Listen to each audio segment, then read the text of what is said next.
Assalamu alaikum and welcome back to another episode of Manifesting Muslimah. I'm your host Zara Pedersen, and in today's episode we're actually going to revisit the same topic that we discussed in Thursday's episode. So if you didn't listen to Thursday's episode, you can go back and listen, or you can just listen and watch this episode first and then go back and re-listen. This is entirely up to you. We're going to touch on some of the same subjects, but we're going to go a little bit deeper today because there's quite a lot of things that I didn't get to say in Thursday's episode, because I do try to keep my Thursday's episodes relatively short. And I sort of realized afterwards, I was like, there's so much more that I actually wanted to speak on regarding that subject. So that's why I was like, you know what, we need to speak on that today, inshallah.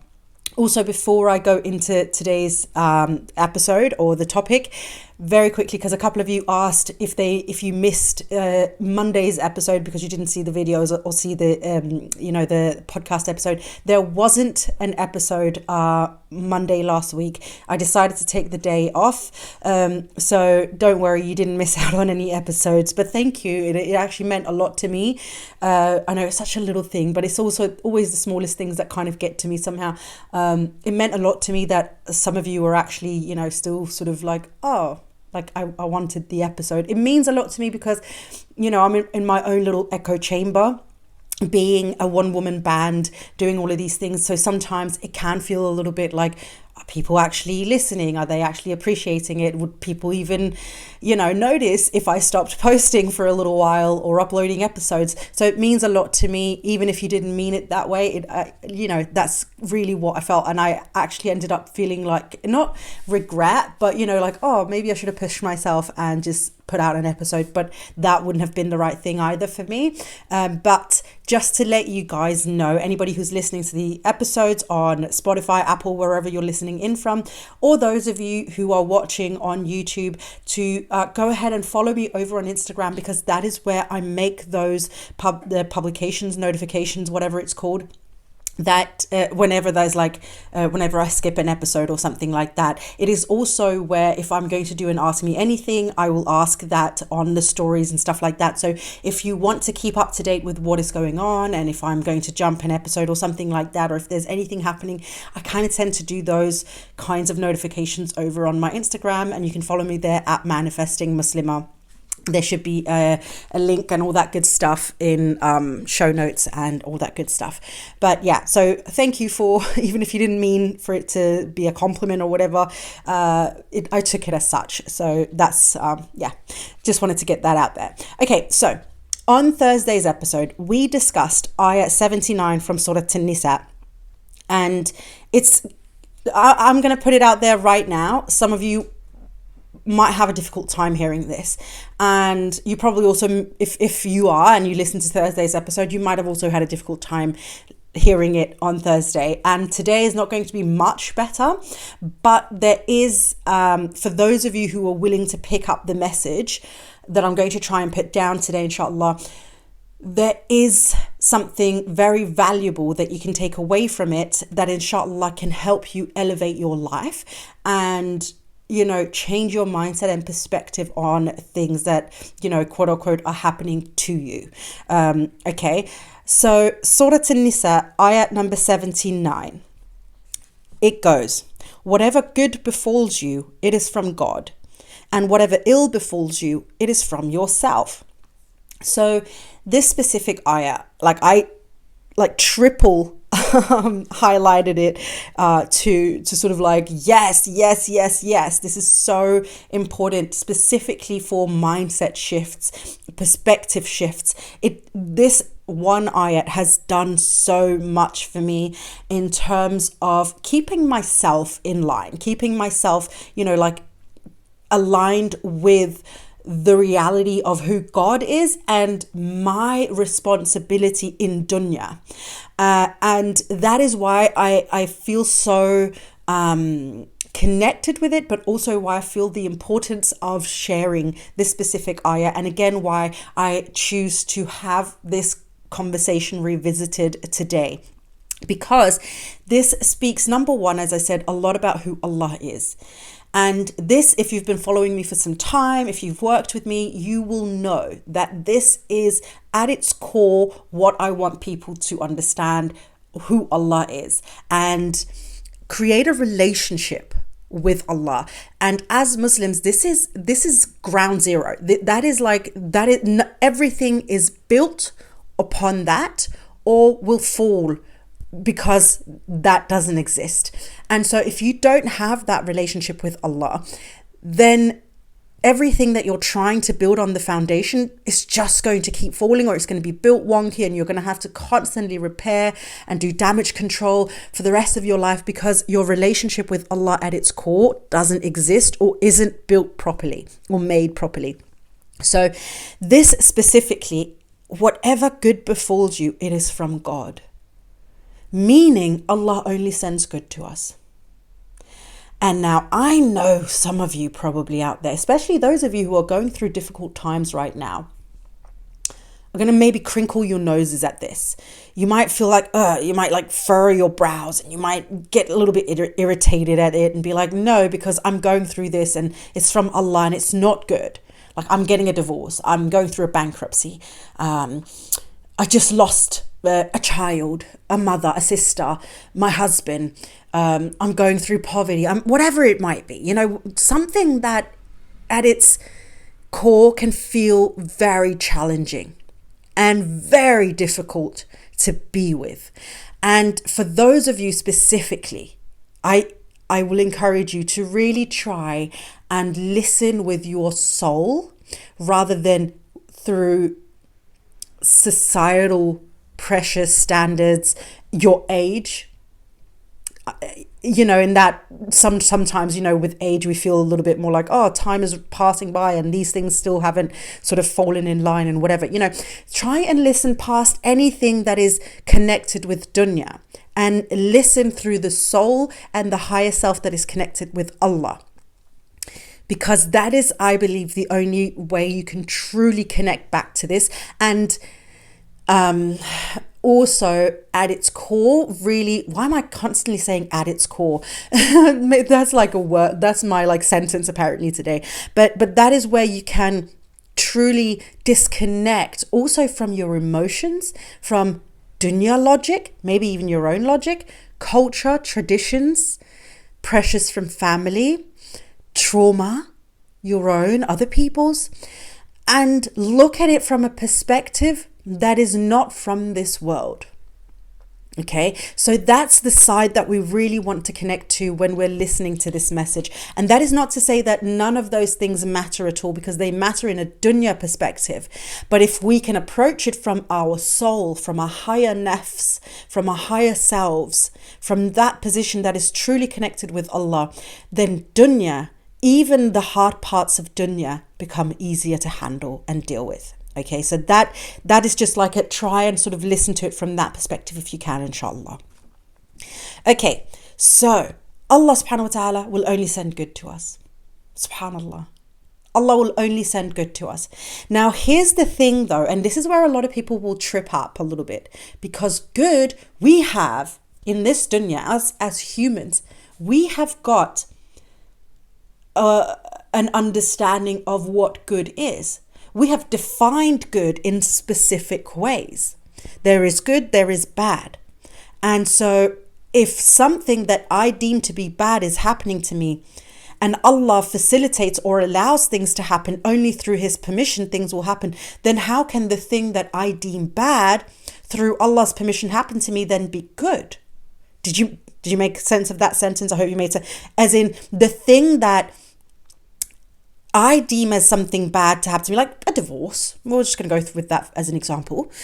We can also go like even bigger, war, famine, disease, illness, what is happening in Palestine, in Gaza, all of those things. How can that be good? Because these are things that we know and understand to be bad. None of us are looking at war and saying that's good because Allah facilitated it, right?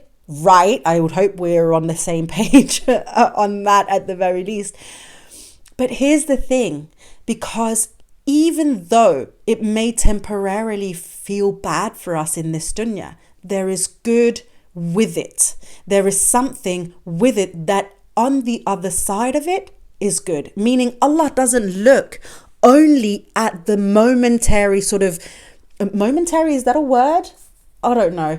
Maybe it is, maybe it isn't. I hope you still understand what I'm trying to say here. But he's not just looking at that one moment. He's looking at it as a greater whole, meaning everything he does, even if it feels bad in a moment, there is so much good with it. I'm gonna use childbirth as an example. The birth itself can be quite traumatic. It can be painful. I'm not a mother, so I don't know. But like I have friends who are mothers, and there can be quite a lot of things through childbirth. Like as a universal experience, it is not a pleasant thing to go through. But then you're promised a lot of good because you have a child, and you can love that child, and the child can love you, and it can bring families together, and that's like a whole lifetime of good. Right? So we're not looking at being a parent as something inherently bad because of one moment of bad. And we're still not even doing that when the child grows up and becomes a bit of an asshole, right? Like we're not saying like, oh, but parenting sucks and is bad now because of those specific moments. And we have to kind of look at it from the same perspective, the same lens when we're looking at dunya from Allah's perspective, in that Allah might send little things because it creates strength with us. It creates patience in us. It pushes us towards growth and change. And ultimately, inshallah, bi'idhnillah, it'll push us towards Him. And towards Him also means towards Jannah. And that is the ultimate goal. Allah doesn't want just for immediate or momentary success in dunya. Allah can't use that for anything. And let's be real, neither can you. So if Allah pushes something towards you that feels bad in that moment, we have to step aside and we have to look at it through the lens of tawakkul and through the lens of Allah, where it is no longer just about this one specific moment. It is because Allah is trying to facilitate something through this moment that's going to push us or change our minds to such an extent that ultimately, if we're following through with it and doing, falling in line with Allah's plan for us, ultimately will lead us to the ultimate success, which is towards Him and Jannah, right? And so, okay, I'm going to use the example. I know I'm sounding a little bit all over the place. I hope you can keep up with me today, inshallah. So we're going to use the example of war. Let's use the example of what is happening in Palestine. And I don't talk a lot about this because it is such a sensitive subject. And that's it. It's a sensitive subject. And it's also, let's be real, it can feel tiresome, not in what is going on, but because we can feel hopeless around it, right? Or we can feel like I can't do anything from where I'm sat. And so it can feel tiresome in that sense. So a lot of people can say, how dare you say only good comes from Allah, when Allah has also put people in Palestine and children are dying. The whole generations of families are being extinct, bloodlines, family names, all of these horrible, horrible things that we understand in dunya to be horrible things, right? And then we look at the overall, taking that step back again. And this is going to be difficult. So please don't at me, because I'm not sure I have the correct vocabulary to express what I mean here. So please stay with me and, get away from the like, I'm going to attack everything she's going to say now. Just try and think of what I'm trying to say, because from the understanding, not from my perspective, but from Allah's perspective, okay? Astaghfirullah, I'm not speaking for Allah, by the way. I'm just using what Allah has told us through the Quran. We can take this step back, right? And we can understand that what is happening in Palestine is also bringing a lot of people together around the world. It's a lot of people's eyes are being opened, not just to the injustice that is happening, politically speaking, from like the world environment, but also towards Allah and Muslims. We can also look at it as the people in Palestine and Gaza. Instant heaven. And I'm going to say something, and I hope you can understand where I'm coming from. Wouldn't we all want that? Like, isn't that what we all want? We want the highest level of heaven. We want to evade the potential discomfort of the grave, the anxiety of Judgment Day. These people, straight line to heaven. And they get that because they have endured what they're going through in dunya. And this is not to say that I would want to swap places, but my higher self, that part of me that's like, yes, heaven, heaven, heaven. Do you get what I'm trying to say here? I understand if my wording is completely politically incorrect and all that stuff, but I hope again that you can see past the words and understand the essence of it. So that even though we in this dunya understand war and what is going on to be a horrible thing, we also see that Allah has placed the people that He wants to give immediate heaven to in that situation so that He can just send them straight to heaven. So even though it feels really bad to us, the greater good of Allah's plan is still going to come through. I hope you can understand what I'm trying to say. I do appreciate that it is such a highly sensitive subject. So I'm trying to watch my words because I know that a lot of people can get very triggered very easily and for understandably, but from a higher self, like spiritual perspective, I hope you can understand what I'm speaking to in this. And this is again why I don't really speak on the subject of Palestine that often, because I'm not a very eloquent person necessarily.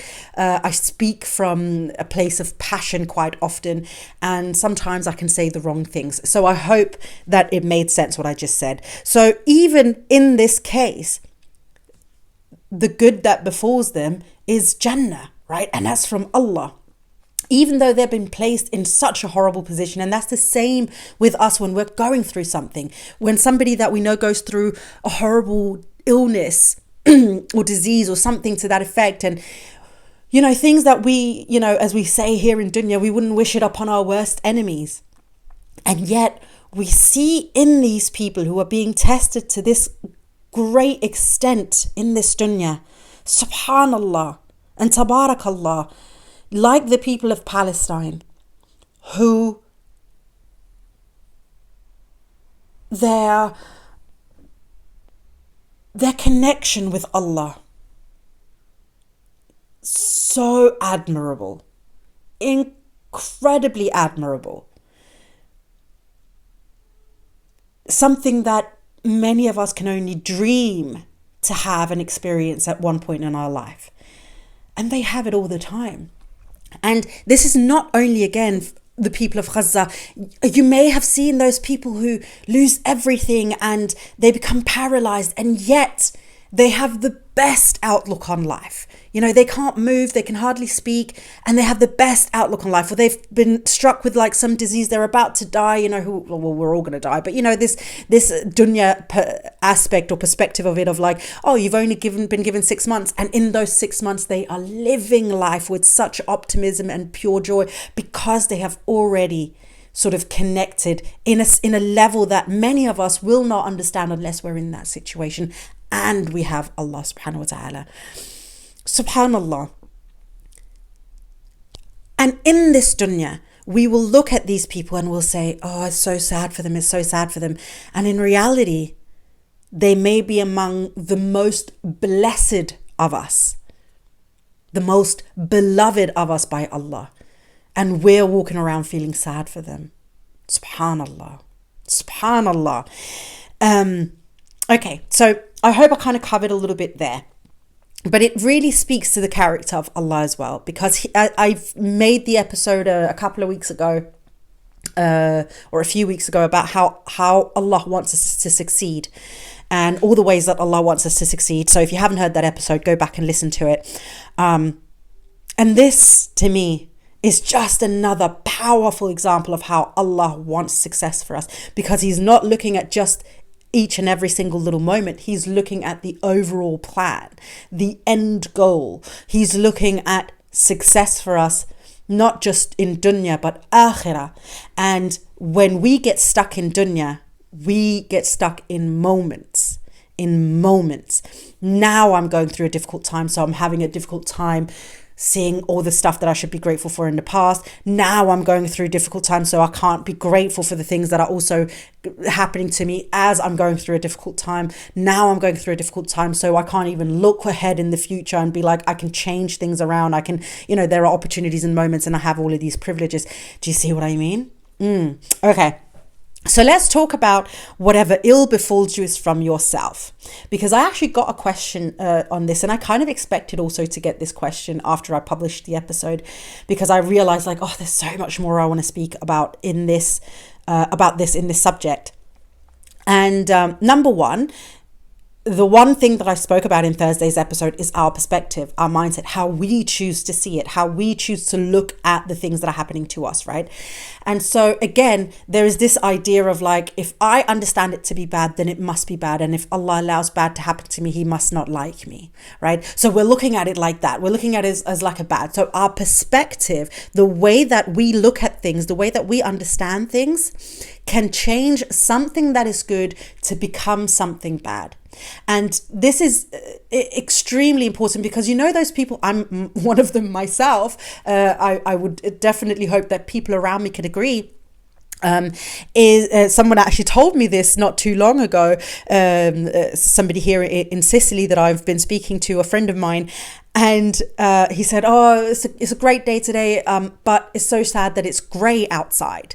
I wish the sun was shining. And I said, what? It's a lovely day. It's perfect weather, because it was a little bit rainy. And I said, it's lovely weather. It's the perfect weather to stay at home and have a cup of tea and just relax.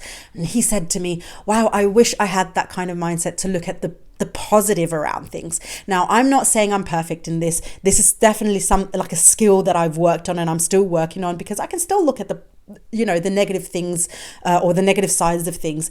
But it requires something from all of us to take a situation that we might initially deem as to be bad and be like, what can I learn? What's the other side of it? What is Allah trying to tell me? Where's the growth? What can I use to develop myself further to move closer to Allah, right? And so it's a mindset thing of taking any situation that could be deemed as bad and changing it to a different perspective, because everything is not black and white. There are so many shades of grey in between, and we need to understand that even the things that we think is just black and white is not black and white. There are so many possible ways to look at things, okay? So we need to make sure that we're also extending ourselves to challenge ourselves to see things from different perspectives. So if, for instance, I had to learn this, and for those of you who've been around for a long time, you may have heard me speak on this before, through my divorce a couple of years ago, when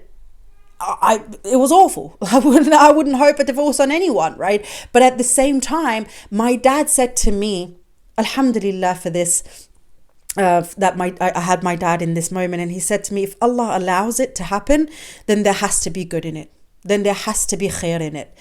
And I don't even think he knew what he did right there, but he changed my brain chemistry a little bit, because in that moment, I understood that. I was like, okay, so if I don't get a divorce, it's because I'm not meant to, because the good for me would be to stay in the marriage. But if I get the divorce, then I have to believe that it is by Allah's will, because Allah will not allow something to be unless He wants it to be. And because only good befalls you from Allah. Anything good that comes to your way is from Allah. So there has to be good in it because Allah has allowed it.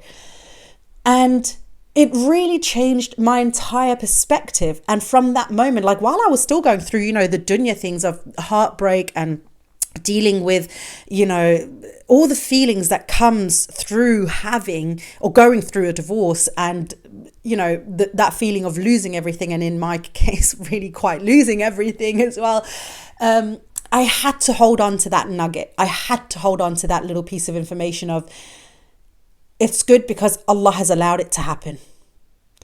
And so while I might be struggling through it, I know that on the other side of it, there'll be good. Even if I don't see it right now, because my perspective is limited as a human, I can't see the future. I have to trust in Allah. I have to have that tawakkul that something good will come on the other side of it. And it greatly helped me, even in a situation that, I've told my therapist, as somebody who's had cancer, stage 4 cancer, and feared for my life at quite an early age. I said to my therapist at the time, I would rather go through cancer again than another divorce. That's how hard it was for me to go through a divorce. And how destroying it felt on me. It was easier for me to work through that at the same time, that being so difficult, because I had that faith and tawakkul in Allah, than going through the cancer. And it took me many more years to go, get through the cancer, mentally speaking, than it did the divorce, even though the divorce was much harder. And that's because Allah subhanahu wa ta'ala was with me when I went through the divorce, or not with me. Let me put it differently. I chose Allah and I was aware of Allah, whereas when I was 19, I wasn't. I didn't have faith in the way that I did when I went through my divorce.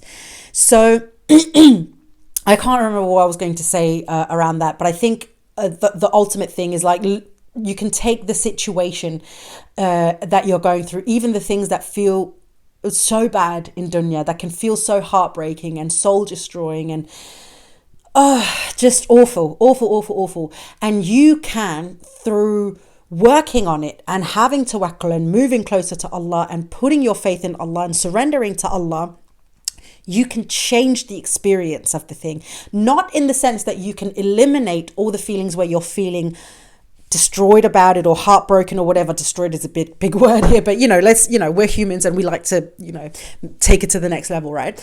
But we can take these moments, and through Allah, He can help us carry that burden, because only good will come from Allah. So the trust that the good is going to come, even if I don't see it right now, can help us stay hopeful, can help us continuously move, can help us say Alhamdulillah. And that was one really big thing for me during my divorce, to say Alhamdulillah and mean it, by the way.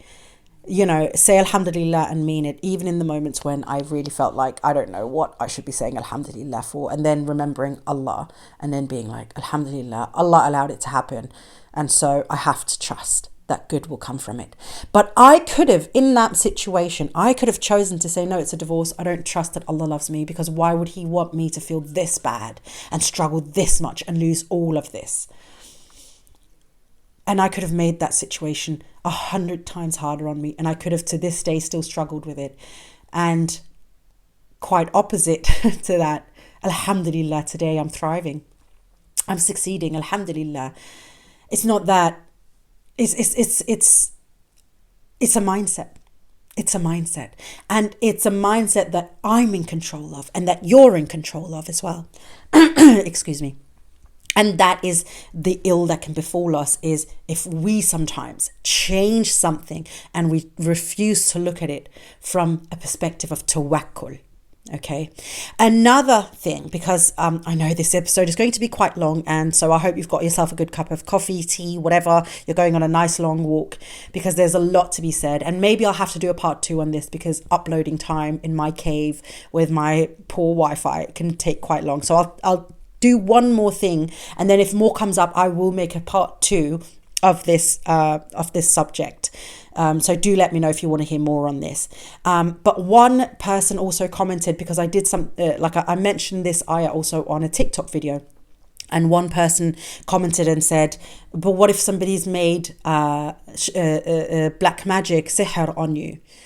How is that from yourself? And that is the next one. Maybe I should, maybe I should just do that in a part 2. Can I leave you on this cliffhanger? Oh, I know it's a little bit evil of me, but I think I might have to, because this is already half an hour into this episode. Gosh, please don't hate me. I think I'm going to make it a part 2. I've never done that before, but I think I'm going to have to do it, because I really don't want to rush through it, because it is such a big subject. And there's so much to be said. I hope you can appreciate from my behalf that I don't want to rush through this next thing. So I think I'm going to have to end this one here. And then on Monday, inshallah, next week, I'm going to sit down again, and we're going to talk about that aspect of the sihr, black magic, and how we are responsible for that, and the ill that befalls us being from ourselves, and in relation to this ayah. Oh gosh, oh yes, that's what we're going to do. That's what we're going to do. You know what? That's what we're going to do. Oh, this is good. This is good because it's exciting and it's such a huge and important topic. And I hope you will listen in as well on Monday's episode, because we're getting into it. And again, these episodes, please try and listen from a higher nafs, a higher level of yourself, not your lowest egos that is stuck in dunya. If you are listening to these episodes from that place of being stuck in dunya, I fear you might not get it. And I fear you may just be triggered. And I don't want that for you. I really want you to understand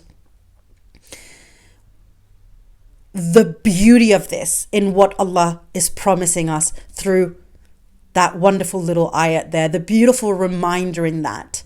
So please tune in next week. Also, if you've got any questions around this, feel free, because then inshallah I'll also speak on that in episode 2, like in the next one on Monday, inshallah. So if you've got questions to this, then let me get them in. Before that, you can comment. If you're on YouTube, comment them there. If you're on Spotify, comment them on the episode, or comment it in Instagram. I'll find you. The best thing would probably be Instagram, because it's easier for me and I check that a little bit more regularly. But just ask the questions, because inshallah then I will answer those questions also in the next episode.